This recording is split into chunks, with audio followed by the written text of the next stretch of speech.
আসসালামু আলাইকুম। হজরত আলী সার্ভিস পয়েন্ট থেকে আপনাদের স্বাগতম। বাংলাদেশের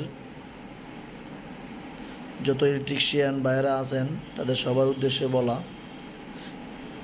আমরা সবাই কাজ করি ইলেকট্রিক কাজ, এরকমভাবে যেন না করি। দেখেন, একটি মিস্ত্রি ভাই, এখানে আমি আইপিএসের লাইন দিতে আসছি, আমি তার কোনো দোষ বলতেছি না, সব ইলেকট্রিশিয়ান ভাইয়াদের রিকোয়েস্ট করতেছি যাতে করে প্রত্যেকটা বোর্ড যেন আপনারা ভালোভাবে পরিষ্কার করে দিতে পারেন।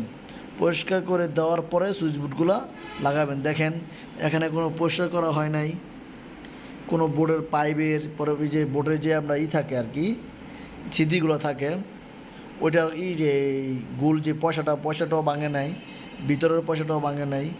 দেখেন, এখানে এরকমভাবে কাজগুলো করেছে। কোনো ইলেকট্রিশিয়ান বাইরে এইভাবে কাজটা করবেন না, যাতে সবার কাজ সুন্দর করে করবেন। এই বোর্ডটা পরিষ্কার করতে আপনার 3-4 মিনিট লাগতো কিংবা 2 মিনিট লাগতো, তারপর সুইচ বোর্ডটা ফিটিংগুলো দেখতে সুন্দর লাগতো, আপনার কাজের মানটাও ভালো হতো। তো এরকম রিকোয়েস্ট সবার কাছে, এরকমভাবে আপনারা কাজ করবেন না। অবশ্যই বোর্ডগুলো আগে পরিষ্কার করবেন, তারপরে এই সুইচগুলো লাগাবেন। প্রয়োজনে তার টানার আগে বোর্ডগুলো পরিষ্কার করবেন। যেমন আপনারা পয়েন্টগুলো পরিষ্কার করেন না ফ্যান বক্সের, তার টানার আগে সার্কুলার বক্সের পয়েন্ট, সেমভাবে। আসসালামু আলাইকুম।